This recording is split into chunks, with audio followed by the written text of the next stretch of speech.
Hello, welcome to Del Macaro and Hook. Remember to check us out on Rumble, YouTube, and of course, don't forget our Patriot homepage there, patriot.tv/DHED, Del Macaro and Hook, Enlightened Dissent. That's what the DHED stands for.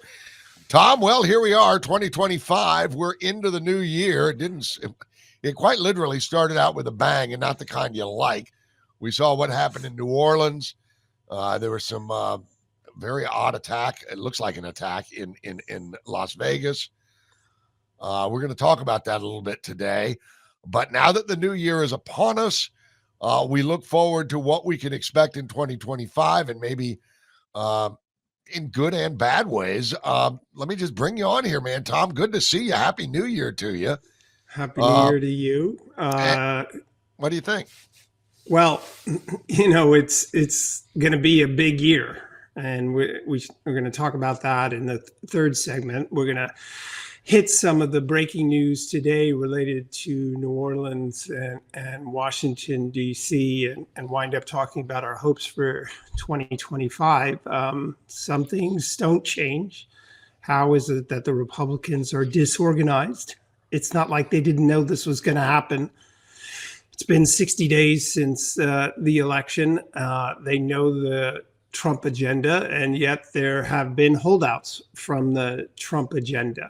And, I've said over the years that, tell me how many of you have purchased the poster of the great speakers of the House in history. Anybody?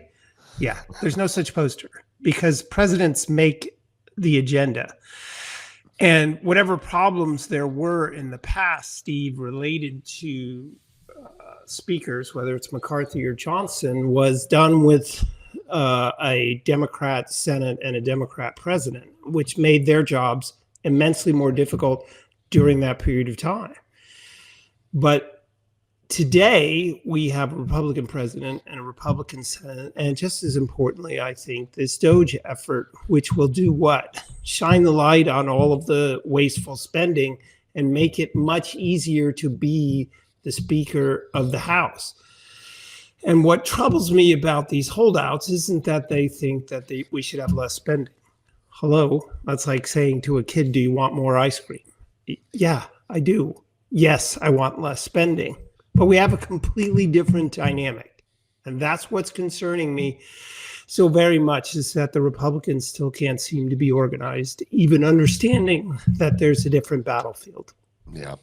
Well, there's three empirical truths in this life: death, taxes, and the Republicans' ability to step on their own junk at every turn. And they do that. I mean, I've never, the thing about, say what you want about the Democrats, and God knows we could spend 4 hours ripping their policies apart. But one thing you can't criticize them for, they march in lockstep. Nancy Pelosi will go down as one of the most, and not for a good thing, but one of the most historical speakers in recent history because of what she got done.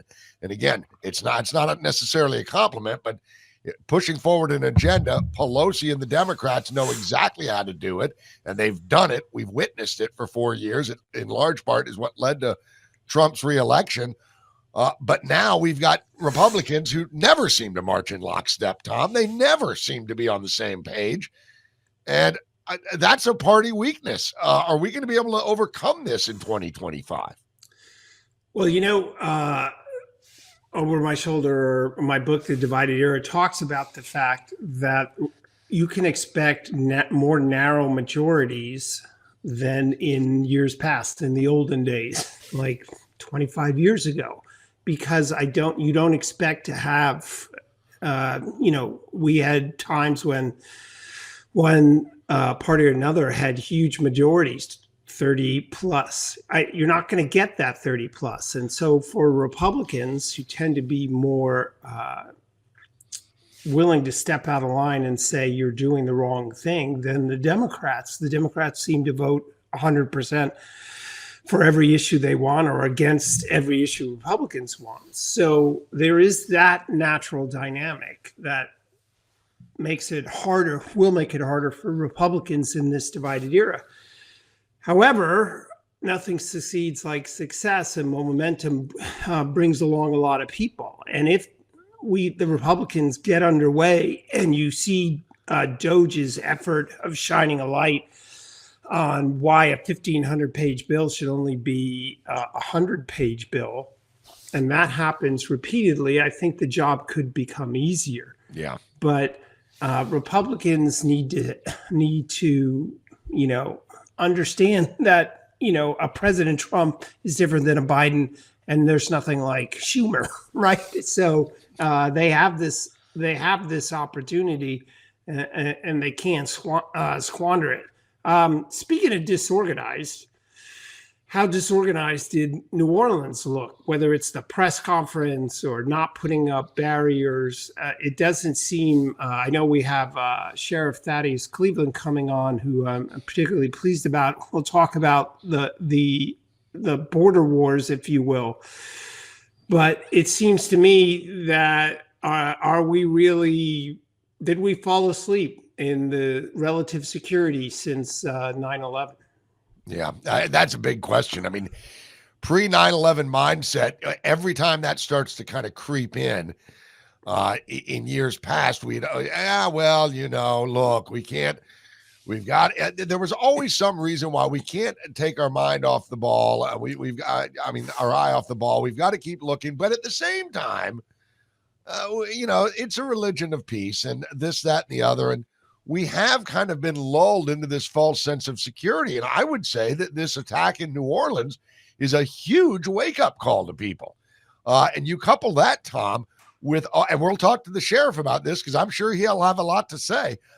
Talk about all of the gotaways that we have no clue who they are, where they are, in large part where they came from, and what they plan on doing now that they're here. Because if you're intentionally avoiding Customs and Border Patrol agents, and you're intentionally crossing the border in the dark of night, unknown and unseen, it's not because you want to pick strawberries or cut heads of lettuce. It's because you have something else in mind. And I think that this New Orleans attack, if people haven't woken up yet, I hate to say it because I hate predicting black swan events, but I think that we could be in for more of them in the short run. And maybe as much as I hate to say it, maybe that's what's going to have to happen for us to all kind of get back on the same page and start rallying around the flag and rallying around the country and rallying around the American people again. Well, certainly there is literally a new sheriff in town, right? And a new mentality. We'll have to ask Sheriff about what their esprit de corps, but the reality is that the Trump administration and Tom Homan are far more sober about this is an issue. In the past I brought up I ran against Kamala Harris, and one of the campaign issues in 2016, I used to say that in the nuclear terrorist age, you can't have an open border. Well, the Biden administration didn't care about that. And they cared about changing the electoral college map, because right now it isn't citizens that electoral votes are chosen by, or where they're allocated. It's chosen by just how many people are within your state. Well, now we have someone who puts national security ahead of the next election cycle. And so there's going to have to be a lot of hard choices made. And one of the dynamics we're going to have to see coming forward is, how the media on the left, however wounded it is, and how the Democrats treat anything President Trump tries to do to crack down on things. Yeah. We're going to talk about how over the top everything is. And hopefully what good comes out of New Orleans is to understand that the national security efforts have to be right 100% of the time. The terrorist only has to win one time in millions. Yeah. And we need a more robust effort and someone who's sober about that. I couldn't agree more. I mean, especially the line about we have to be right 100% of the time. They don't have to be right once. Well, the terrorists won in New Orleans on New Year's Day at 3:15 a.m. That's got to be stopped. And I know that we all hope and pray that's a one-off, but God, Tom, I tell you, man, with all these gotaways, and President Trump has been saying recently, and he's been saying it over the campaign cycle, he was saying, look, they emptied their prisons. They emptied their insane asylums. That's true.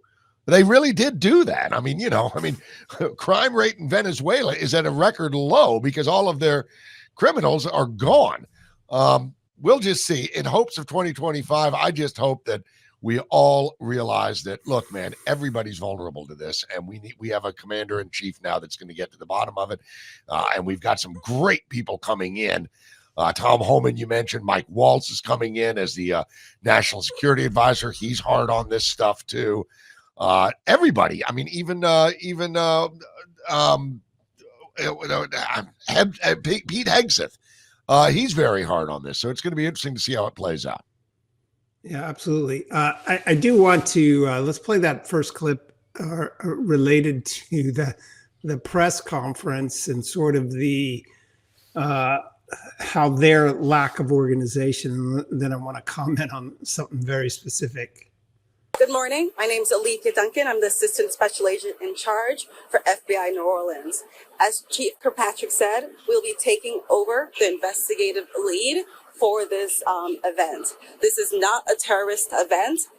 What it is right now is their improvised explosive devices that was found, and we are working on confirming if this is a viable device or not. As Chief Kirkpatrick said, we're asking everyone to stay away from Bourbon Street, specifically from Canal Street to St. Anne. That is my ask. Once again, stay away from Bourbon Street, Canal Street, all the way to St. Anne until we can figure out what is going on. Our goal is to provide you additional information at the 11 a.m. press conference. Thank you so much, and we will be in touch. Yes, I will say that we want our community and our visitors to continue enjoying. There's so much to enjoy about New Orleans, and we are going to make sure that our routes in the Superdome are safe today for the game. And yet we had this tragic event, and we're sorry again to everyone in our community. Oh boy, that okay, so you know what galls me about that? Well, there's quite a few things that bother me, but what bothers you? That woman who came in at the end, the chief of police, used to be chief of police in Oakland, California. Last I checked, that was an utter disaster. How that she continued to rise in the ranks, if you will, or get another job. I know you have, we're running out of time. I know you have a sharp opinion on that whole thing, but I hope in 2025 we're more clear-eyed. Yeah. Alethea Duncan comes on and says this is not a terrorist attack. What this is improvised explosive devices, and we have no idea whether they're active. Well, God, that just doesn't inspire you with a whole hell of a lot of confidence, does it? Anyway, I look forward to chatting with Sheriff Thaddeus Cleveland about that as well. At any rate, listen, you're watching Del Beccaro and Hook. Remember to check us out, share us, like us, bookmark us, for God's sake, on YouTube, Rumble, and, of course, don't forget our Patriot TV, patriot.tv/DHED. We'll be right back with Sheriff Thaddeus Cleveland with Del Beccaro and Hook right after this.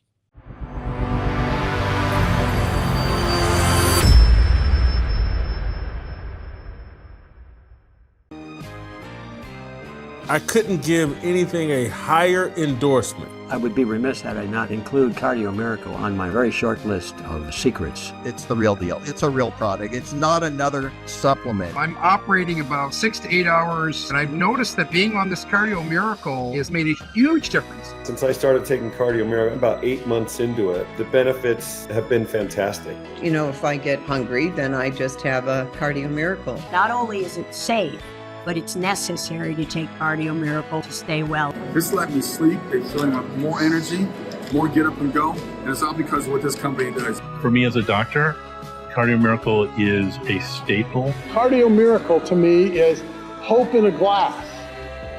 To try Cardio Miracle for yourself and get a special fan discount, go to the host page right now and click the link for Cardio Miracle.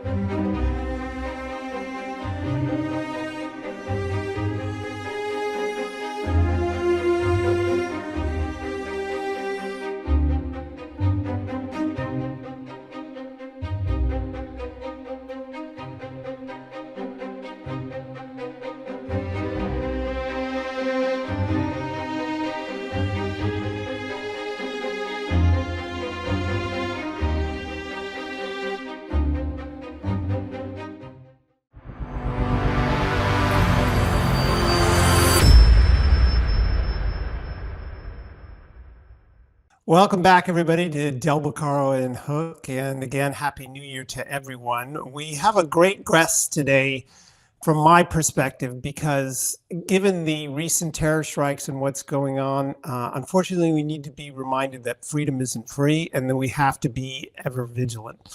And so today we have one of America's most vigilant human beings. We're pleased to be joined by Sheriff Thaddeus Cleveland, formerly the U.S. Air Force, who has served in the Border Patrol for 26 years before becoming sheriff, in an amazing career, because it wasn't just that he was in the Border Patrol. He would seem to be in every hotspot at one point or another. So I'm pleased today to bring in Sheriff Thaddeus Cleveland. Sheriff, thanks so much for joining us today.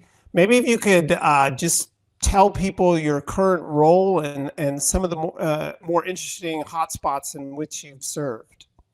Hey, good morning, and thank you all for having me. It's great to be on, and great to be able to talk a little bit about the border and about security and national security. But before I dive into that, I did spend 26 years with the United States Border Patrol, and currently I am the sheriff of Terrell County. Terrell County is located on the U.S.-Mexico border. We are the 10th largest county in the state of Texas, with over 2,300 square miles, 54 miles of border with Mexico. And then we do have a Border Patrol station here, which I commanded for the last 11 years of my Border Patrol career. And they're responsible for 91 miles of border. They have all of Terrell County and that southeastern portion of Brewster County, which Brewster County is the largest county in the state of Texas. Now what's a little different about us, we don't have the activity we've seen over the last 4 years with people showing up to the border and wanting to turn themselves in for asylum claims or other political relief. What we have out here are people that cross the border illegally. That they typically cross at night because they want to cross undetected, and then they want to make it in the United States without being either detected or apprehended. So anybody we typically locate out in the desert, they run from us, or if we interdict them on the highway, us at the Sheriff's Office or Texas Department of Public Safety, typically they run from us. But getting to the part about where I've served in the U.S. Border Patrol, I started my career in Nogales, Arizona. I tell you, God's plan, because that was ground zero back in 1996 in the mid-90s for border security. And actually, back then we weren't a border security agency. We were an immigration agency.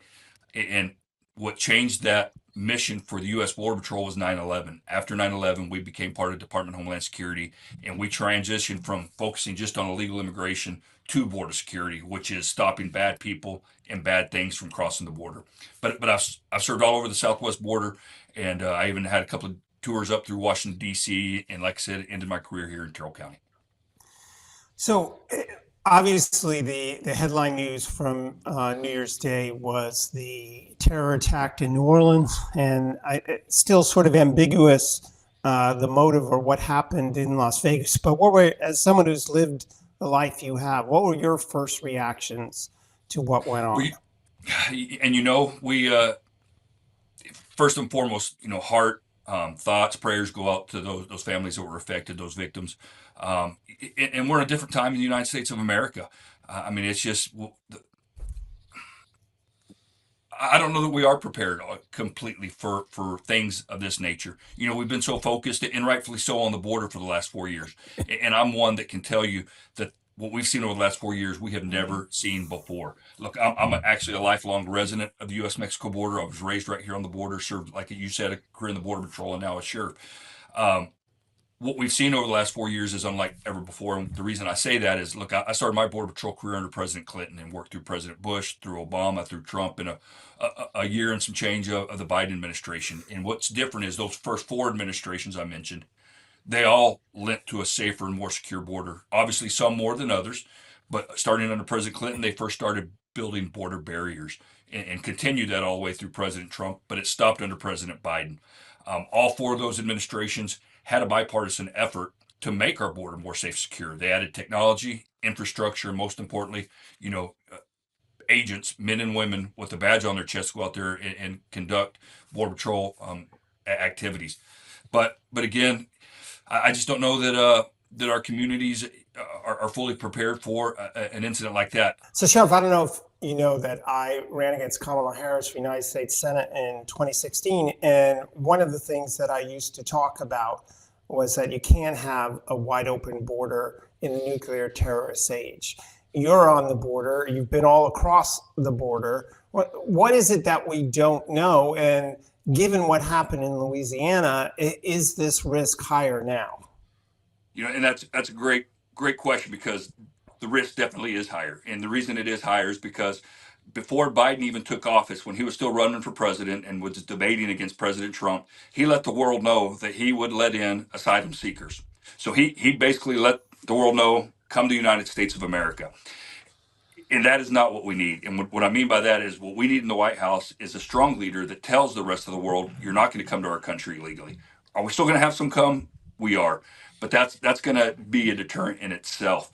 And we've already started with him being elected, meaning President Trump. We've already seen that start working in motion. But we still have an administration that's still allowing the CBP One app to allow people to come into our country that otherwise wouldn't be allowed in legally. They'd have to cross illegally.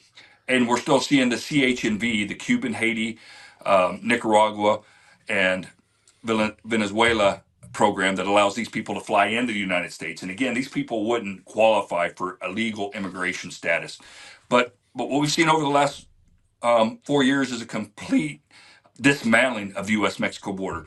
Were we 100% safe and secure before, meaning did we have complete border security where no one could be allowed in? No, we didn't. But we had a president that backed the United States Border Patrol. We had a president that was for rule of law, a president and an administration and a vice president, to where these last 4 years we haven't had that. So it's really dismantled all that. The Border Patrol turned 100 years old this past year in May 28th. We have been around for 100 years, and this administration in about 6 months completely dismantled that 100 years of progress. Wow. Sheriff, hi, it's great to have you on the show. This has been kind of a slow motion disaster playing out before all Americans for the last 4 years. I would say it seems intentional, but let's just cut the crap. It is intentional. This border has been left wide open intentionally. Political machinations notwithstanding, there's certainly no concern about the safety of the American people when you have this kind of a wide open southern border. I think the CB One app is going to go down as one of the biggest policy disasters of the last century. 4 weeks ago, we were talking about unidentified drones flying over New Jersey and other states. And now we look back on that and smile, but we still have no clue what the hell that was all about. Maybe they were looking for something. Maybe they were sniffing for a dirty bomb. We don't know. But this administration has been, well, to say lackadaisical would be kind. It's damn near treasonous as far as I'm concerned. And I don't like to throw that word around, but we saw what happened in New Orleans. We saw what happened in Vegas. And again, as Tom mentions, that's kind of up in the air what the hell that was all about, but certainly was up to no good. What scares me, Sheriff, and you comment on this, the gotaways, the known gotaways, which is an oxymoronic way of saying we have no idea who the hell it was. We have no idea how many there are. We do know that there's some terrorist cells in this country, do we not? I mean, Christopher Wray's been shouting it since the spring that he sees red flags everywhere. What's your main concern? State-sponsored or what appears to be a lone wolf type attack in New Orleans, or is it the state-sponsored cells that may have invaded? We do know for sure that we're going to have some homegrown people, right, that create acts for the attention or for whatever the case may be. But for the border, look, we've allowed in terrorists. We've allowed in criminal aliens, those that we're seeing commit crimes throughout the United States. And most of those crimes don't even percolate up to the top of national media. I believe we've seen political activists, meaning what we've seen over, during the election and things of that nature. And then we've let in spies. 100% people that may not be here to cause, some sort of terrorist act, but are definitely spying on our country. And I've also said that, we may not see another 9/11 type event, but we certainly may see what happened in Russia with, a big concert, almost like what we just saw down in Louisiana, where there's a huge congregation of people. But what really worries me more so is those that are coming in for cybersecurity type warfare. I mean, everything we utilize these days relies on, whether it's the electric grid, computer systems, our banking, everything relies either on electricity or computers, so networks. So I foresee that being, in my my humble opinion, the biggest threat. But what we certainly are, I think we've fallen back into that complacency as a country. After 9/11, we were all around, we all saw what happened, the pride of America for a few years, but I think we're kind of falling back in that complacency. But you brought up a good question, or something I want to talk about, and I hope I don't beat y'all to anything, meaning, we talk about tariffs. President Trump threatening Canada and Mexico. And I can tell you tariffs worked, the threat of tariffs, back when President Trump was in office the first time, because he told Mexico, either you help us with the border, and we can't depend wholly on Mexico, but they can be a partner in it. He said, if y'all don't help us, we're going to create that tariff. And what that did is that forced Mexico to patrol the U.S.-Mexico border. We had never seen that done before, as well as their southern border with Guatemala, which certainly helped us here in the United States. But also, when you talk about tariffs, people are going, okay, well, or the left saying that prices are going to go up. Well, I can tell you, I've met with hundreds of families. I go around the U.S. speaking about fentanyl. We've seen the last year, the amount of illegal alien crime that's been highlighted. I can tell you those families would certainly be willing to pay more for goods if it meant for safer borders, to stop the flow of fentanyl and stop the flow of criminals coming to the United States. Yeah, Tariffs. Here. Yeah, we seem to have almost slipped back into a pre-9/11 mindset where we're no longer proactive, but we're more reactive, and that's a dangerous place to be. So President Trump's coming in, and I know that the Border Patrol, ICE, and other law enforcement agencies along the border are really thrilled at that prospect, because they can finally do their damn job. What is the first priority that President Trump needs to do, maybe even from the podium as he accepts the inauguration? What's the first thing he needs to do, according to you? And I'm smiling because I'm excited, man. We can't get here soon enough, because these things I'm going to mention aren't going to change until he is at that podium. One is, as we've just discussed, the CBP One app, the CHNV program, which allows illegal aliens to come into our country. We're allowing them in. That's going to be one thing that he stops. He's already said he's going to enact, is stopping those two programs. The other one is bringing back the MPP, Migrant Protection Protocol, which is the Remain in Mexico for asylum seekers, those who come to our borders that are claiming that they're being persecuted in their home countries. Again, we've just allowed them into this country. We've given them a notice to appear and tell them show up for this court date, and the vast majority won't ever show up. So those are three things that he will immediately do that will take off some of that. What's the right word? Some of the pressure along the border for Border Patrol agents to get back out and start patrolling the border for those, as you mentioned, gotaways, for finding new crossing locations that people cross that we don't even know about.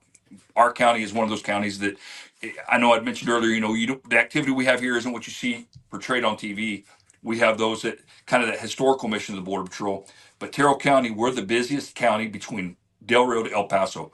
That's a 600-mile swath of the border. We've been the busiest county, whether it's at my office, the sheriff's office, or at the Border Patrol office, historically and currently. So to get back to your question, those CHNV program going away, CBP One app going away, and bringing back the Migrant Protection Protocol that keeps asylum seekers in Mexico until their case is ready to be heard by a asylum adjudicator.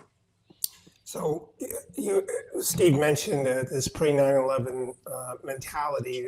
A huge difference is how fast and how much technology has advanced since then. He mentioned the drone issue. So I'm wondering, and I don't think there's been enough talk about it nationally, but since it's your job, isn't there drone warfare on the border to an extent now? And what are our plans for that? What should we be thinking about? Because, look, I have a very libertarian bent in me, but I have a deep concern about private ownership of drones. Someday there's going to be a mosquito-sized drone going into my house and somebody viewing me because of my political existence, and then I have to buy some sort of jamming device to put into my house. But along the border, that's a very serious issue, I would think. Could you comment on that? You know, and again, I'm smiling because I think years ago we may have thought that that couldn't happen, but it certainly can happen nowadays. I mean, you're right. Our technology has just grown by leaps and bounds. Not only do we use drones here along the border for our own benefit, I still have Operation Lone Star and assets working here with us and working with U.S. Border Patrol in Terrell County, and they bring a drone team, you know, every rotation, which assists us and benefits us. But the bad guys, they use drones as well, not here in my county, but when you get in some of those urban to urban environments, whether it's Eagle Pass to Piedras Negras, Brownsville to Matamoros, Nogales to Nogales, anywhere along the border, you have that urban to urban. The bad guys are using drones to their benefit, and that they are better resourced and better funded than we are here along the border of the United States of America. You know, we're still the greatest country in the world, right? Regardless of what's happened over the last 4 years, I'm still proud to be American. We'll continue to fight for this country, but the cartels have you know, very deep pockets and are willing to utilize that to counter surveil us, to even drop their narcotics over. You know, you start talking about fentanyl. It doesn't take a whole lot of fentanyl to smuggle across, not like marijuana was smuggled in big bales. So, you know, what we're seeing in parts of the border are fentanyl pills, methamphetamines being dropped by drones. And we have the capability. I've got friends who work in the counter drone business. I've seen Border Patrol agents using the counter drone surveillance where, you know, they could, for lack of better terms, kill those drones because they spot them based on their software that's detected as they're in flight. We have programs that can kill them, but right now there's still that battle in Congress. Is it legal or illegal? And it definitely needs to be looked at and used to our benefit here in the United States of America. Yeah. Let me ask you this, Sheriff, because we're talking about the drones. Of course, also in the news recently was the fact that the Biden administration was trying to sell off large chunks of the wall that have been sitting in the desert for 4 years rusting, even though, you know, mind you, we've paid for them. I mean, all three of us and everybody listening and watching right now has paid for them. A court stopped them from doing that. But if I'm hearing you correctly, Sheriff, the main way that they're using these drones, the cartels, is basically counter to kind of see exactly where you guys are and then deliver the drugs where you guys aren't. 100%. So that wall would kind of take out the drones in a way too, because they're not going to be flying around a wall saying, well, they're not near this section of the wall. Go quick, dig a hole or pole vault over the wall with the drugs. They're going to be looking in areas where there's not a wall, and certainly not folks of ICE or the Border Patrol. So how important is the wall to get back up, started, and completed? So the first part of your question, the drones can still go over the wall. And I even like, you know, because it's limited to whether it's 10, 12, 20 foot high in certain areas. So they can certainly still go over the wall. But, you know, the wall border barrier is certainly a key part of our border security strategy. It's not just the wall, but it's coupled with technology that's either utilized on the wall or just behind the wall. Infrastructure in the wall, roadways that give us access to the wall, along the wall. Some places there's even the double wall, the double barriers that gives us even more time to react. But again, all of that working with a man or a woman with a badge on their chest to be able to go out there and effect that arrest. But I've always said that, you know, even if you have a 20-foot high wall, people can still go over it, under it, through it. Out here in our portion of the border, we don't need a wall. What we need is more technology and more manpower. And the reason I said we don't need a wall is because we have what I like to call a God-made wall. We have anywhere from 500 to 2,000 foot cliffs that serve as a wall, but people can still go up it, over it, through a crevice, through a canyon. So again, it's not an end all either. Yeah, but not in caravans like we'd seen going down. You know, we're not seeing the mass caravans. I know the drones can fly over the wall, but they're not saying, okay, you guys can run here now, take all of your, you know, whoever. Oh, well. Certainly. No, and so to your point there, yes, that wall, you know, again, they're not going to bring a caravan. They're going to go through that weakest point along the wall.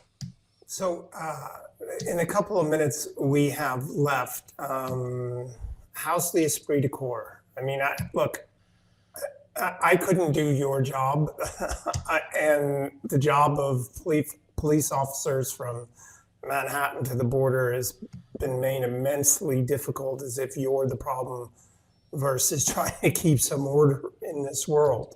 So what's the sense of people like you who are literally on these front lines?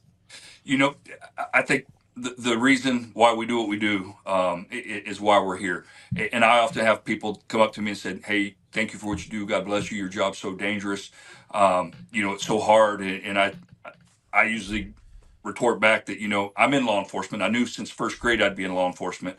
And the reason I'm in law enforcement is because I'm attracted to, I've been shot at, I've been in fist fights, I've been in pursuits. That's the fun stuff. The hard stuff is dealing with the people we deal with on a daily basis, regardless if they're here illegally, if they're United States citizens, even those that oppose us. I'm still here to protect their rights and to ensure they're safe and secure. And we encounter people like that often, as you may be aware of. And what we've seen over the last 4 years with this administration really trying to dismantle our safety and security. But again, based on my faith, who I am in Christ, and this is what I'm supposed to do. This is my calling. I don't foresee me ever retiring as long as the people here in Terrell County will have me. I'll be doing this the rest of my life. And fortunately, here in Terrell County, we don't have a crime problem. Even though we are the 10th largest county in the state, we only have a population of about 700. It's very rural, a lot of ranching, but our biggest threat is the U.S.-Mexico border out here. Yeah. Well, I'm sure that a lot of Border Patrol, a lot of ICE agents, you kind of just mentioned a minute ago, everybody's kind of smiling, saying, God almighty, January 21st can't get here quick enough. It's going to be good, not only because you got a president that's really got his eye on the ball, but because I think the narrative of no one is illegal, all people are legal, and all this crap, this woke nonsense, I think that is pretty much gone. And if it wasn't gone before, it's certainly gone after what happened in New Orleans just a couple of days ago. And I think that you guys are going to get a rousing support from the community now. Yeah, which is a really interesting question. Does what happened in New Orleans change or give even more momentum in your mind than what would have otherwise happened with President Trump coming in? I think it does. And because, again, getting back to that, as we've discussed, kind of that post 9/11 atmosphere in the United States of America, all this rallying together for the same cause, to protect the United States of America. And I had a thought while you were kind of framing that up is, even here in my own community, and as a sheriff, my responsibility is look after everybody, Republicans and Democrats. And even that doesn't even come into the picture. But those that are Democrats here aren't like the Democrats we've seen running the White House in Washington, D.C. We've seen a serious change in the Democrat Party over the last just 4 years. I mean, what they stand for, what they are, and I think across America, you would hear that quite a bit as well. I mean, it's just, where have we been the last 4 years? I'm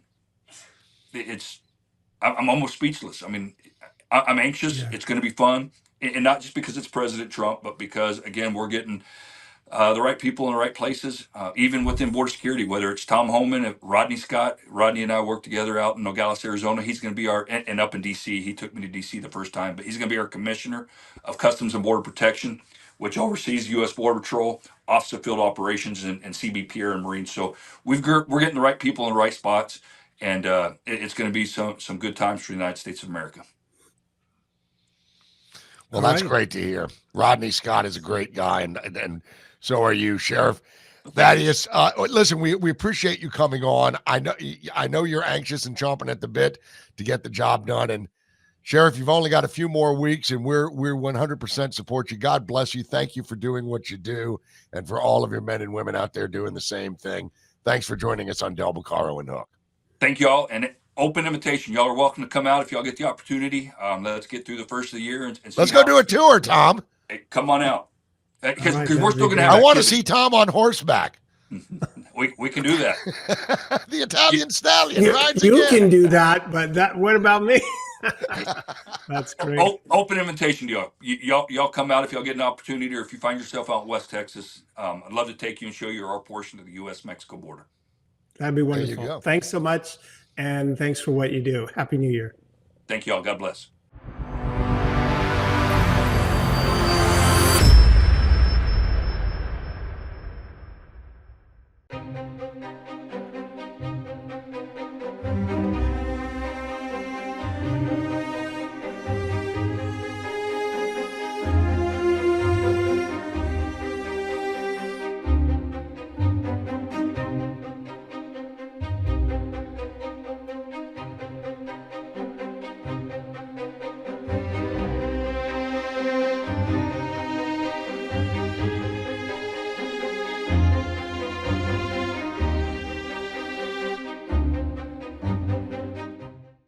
The Donor Deck represents a groundbreaking independent crowdfunding initiative driven by patriots like you to bring back our esteemed President Donald J. Trump to office. With unwavering passion, we pledge all profits from the sale to MAGA Inc. and Fight Like a Flynn PAC. The exquisitely detailed challenge coin is a timeless collectible to be passed down to generations. It symbolizes your continuous dedication to assisting President Trump in his quest to rejuvenate America to its former greatness. Get your Donor Deck now. Go to thepatriot.tv store and click on Donor Deck. Enjoy the magnificent artwork and scripture on each playing card, knowing our appreciation for your continuous dedication to assisting President Trump in his quest to rejuvenate America to its former greatness. You'll get this keepsake collectible challenge coin acknowledging your support for Donald Trump's run back to the White House, and the Donor Deck of 52 exquisite playing cards, plus a beautiful display case to show your challenge coin. Go to the Patriot.tv store and get your Donor Deck now.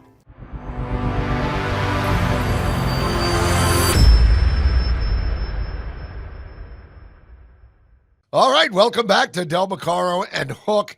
Well, Tom, that was a very enlightening conversation with the sheriff. Can't you just kind of sense? Go ahead. But let me just ask you, can't you kind of sense the anticipation that he and all the guys and gals that he works with have got coming up towards January 21st? You can just see that they're almost a sense of relief. Yeah, no, 100%. And, you know, you said let them do their damn job. They've been the one that have been handcuffed. And so, yeah, 100%. It's more than a new sheriff in town. It's like a complete reordering of their priorities. Instead of being passive, they're going to do their best to protect us instead of playing so much defense. Yeah. I was particularly interested in the discussion of drones. You know, the reality of the new world and technology and its effects. You know, and you know, at the start of the show, we talked about how ludicrous it, from my perspective, that somehow that former police chief from Oakland could somehow get a new job. And lo and behold, what do we find? I mean, how do they not know that on New Year's Eve, you got to have barriers up and you can't leave even a single thing open? There's no doubt that this guy surveilled things. He looked at every street and he found an opening. Who didn't know that was going to be reality? As you know, I was on Newsmax at the news desk, co-hosting along with many others, the New Year's Eve, and New York City, they locked it down. That's just what you got to do. And in today's world where technology allows so much, he found the opening. And so as we look at what's going forward in 2025, I think, you know, one of the big new things is that we actually will have an administration that prioritizes safety. Yeah. In fact, to that very point, and this is a perfect segue for this, incoming NSA National Security Advisor Tom Walls, of course, currently he's congressman out of Florida. This guy's a straight shooter, a former Green Beret. And you're right. It's not just a new sheriff in town. It's a new posse, and he's part of that posse. I want you to hear what he had to say on Fox and Friends just the day before yesterday or so. Play this clip. Look, here's the bottom line. The terrorists around the world, ISIS, Al-Qaeda, and their offshoots, didn't get the memo that the war on terror is over. They still hate us. They are plotting and planning to attack us. And we have to be on maximum guard. We have kept President Trump informed throughout the last 48 hours. And look, two things. One, we've got to take a hard look at our defenses. First and foremost, close our border, where we've had over 300 people on the terrorist watch list traverse our border in the last years. Number one. Number two, I'll remind everyone, just in the last year, we had 8 ISIS operatives rolled up, surveilling sites to hit in 3 different cities. A number of them from that cell are still unaccounted for, based out of Tajikistan. And then there's the defensive aspect of this, the law enforcement and intelligence, and then there's the offensive aspect. And taking a hard look at our strategy overseas, our posture, our basing for our special operators and our intelligence operatives to keep a lid on ISIS, Al-Qaeda, and others, whether it's Afghanistan, Iraq, Syria, and other places where they may be plotting and planning to hit us. Well, Tom, there you go. That's incoming National Security Advisor Waltz, and I think he's a former Green Beret. The guy knows his stuff, and it does sound to me as if a whole bunch of Special Forces ops are probably going to get their boots on the ground here pretty quickly. I suspect after January 21st, but we can't discount the fact that this guy that attacked in New Orleans was radicalized, probably online, and he's an American citizen. Not anymore, he's not. But we got to look for that too. The homegrown lone wolf that we've always heard about. Well, we just saw what that looks like in New Orleans, and it's nice to hear incoming NSA Waltz talk like this. But man, it's going to be a gargantuan job. It's going to be a gargantuan job to secure everything. I don't know that we can do it all, but I think we got the right people coming in. What do you think? Well, I recall what Donald Rumsfeld used to say is we don't know what we don't know, or something's not knowable. And because they allowed so many across the border, we don't know this. And so the pendulum swing has to go probably farther than it otherwise would have, because they were determined to permit so many people to come across the border and without knowing what we don't know. And so this is going to be a difficult task. But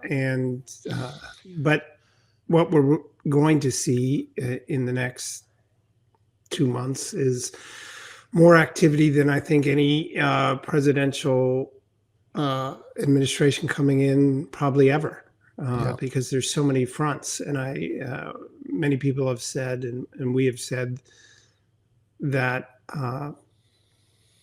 the 4-year break actually will be such a benefit, because if they had just rolled into the next administration, who knows what the Senate would have been like, who knows what the House would have been like. But now I think President Trump has gotten some perspective over the years and these 4 intervening years, and I think they will be off to the races, and that includes the border. They spent 2 or 3 or 4 years figuring out how to deal with the border. Now they figured it out, and they know what they need to do on day one, and so they'll have that benefit. Hopefully they have that same sort of perspective and benefit with regard to DOJA. They now can figure out how to shine a light on the spending and what that means. Yeah, they all need to start rowing in the same direction. And I agree with you. And the border is certainly one thing. And I suspect that another thing that's going to get a lot of funding, and maybe you can reallocate funding that DOJ is going to figure out about.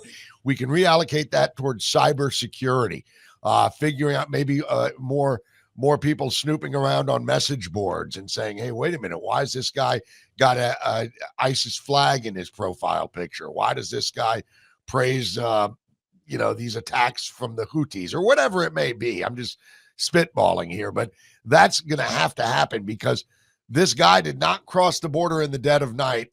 He basically just rented a truck and drove from Houston to New Orleans. It was a soft target. All eyes were on New York and Times Square. What's going to happen?